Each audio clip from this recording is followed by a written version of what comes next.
Okay, let me start by saying that Harfoots are hobbits. That's just what they are. That's not some sort of esoteric theory or opinion. It's just straight right there in the first book there when explaining what hobbits are. It says hobbits have various subcategories, and Harfoot is a subgroup of hobbit. Not sure why exactly the showrunners were desperate to make some weird excuse to define them differently.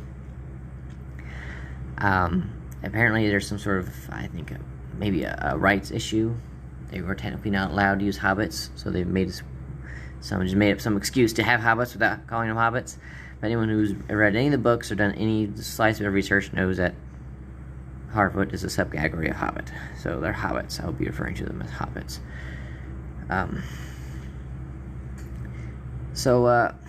I'm not sure why they had to act so coy about this, like making a loophole to use hobbits without calling them hobbits. I mean, just admit it. You want hobbits, and so you're finding an excuse to make hobbits. So it's kind of insulting for someone who knows the books for them to be like, "Whoa, it's not a Hobbit story. It's a Harfoot story, dude. Hobbits are Harfoots. Harfoots are hobbits. It's just, whatever." So okay, moving on. More games aside, maybe they felt like hobbits were an essential part of the Lord of the Rings experience, so they wanted to just had to have them in the story, even if technically they weren't supposed to be there. So okay, that makes sense. The hobbits are very iconic and recognizable to the setting, so makes sense. In fact, as we look at how Tolkien used the hobbits, they were kind of a grounded starting point for the audience. While technically they're these tiny supernatural, well, not supernatural, they're these mythical creatures, basically. They're the tiny people. But their lifestyle and their presentation, they're very normal. They live very normal lifestyles. So they were kind of like a viewpoint through which the audience could see the world. They start with the hobbits, and they're in very normal, mundane lifestyle, and then as the hobbit goes out and experiences the world, it kind of gives that empathy point for the audience, because we as a reader, we live in a mundane world. The hobbits live in a little mundane little region of the world, and so we see the world through the hobbit's eyes as they go out. The story, they did the same thing for in the book The Hobbit, and for the Lord of the Rings, where the main characters was a hobbit. And so it's a good storytelling device. We have this mythical world full of epic heroes and magical elves and all this stuff. You have so that makes sense. It's this literary device. The thing is, that's not what they did for Rings of Power. So what's the deal? I mean, their hobbits are, well, first of all, they're not the main characters, and they're not a grounding point at all. They're kind of odd. They live by strange, unpleasant customs.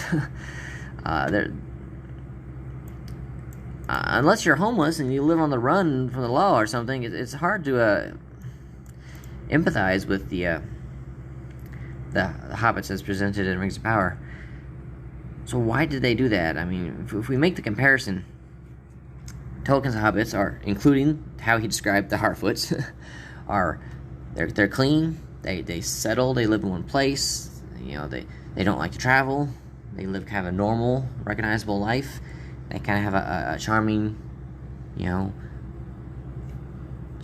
just generally nice folk, and they have a kind of a recognizable moral center.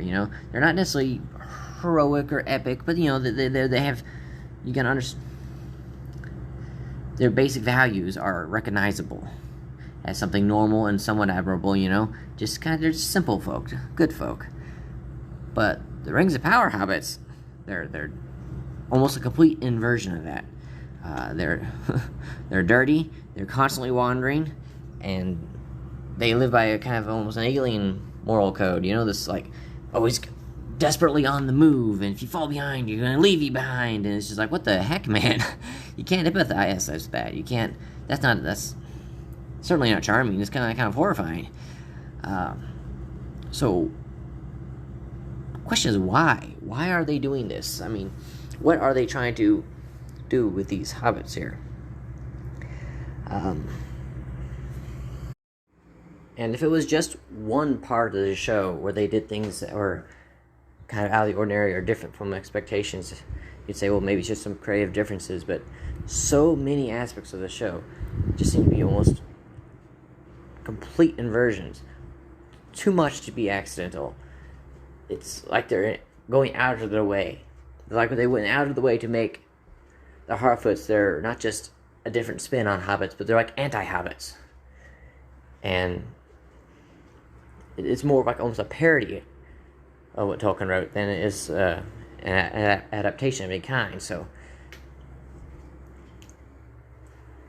and it makes me wonder sometimes if that's almost the whole point of this entire show. But I can go deeper into that in another video later. For now, just tell me what you think. What's going on here? Do these Harfoot things make any sense to you at all? And what do you think their actual reasons are for making them so horrible? I mean, of all the reviewers I've listened to, the Harfoots are one of the most unanimously hated parts of their show, aside from Galadriel, but that's a whole other story. So, anyway, let me know what you think, and I'll catch you next time.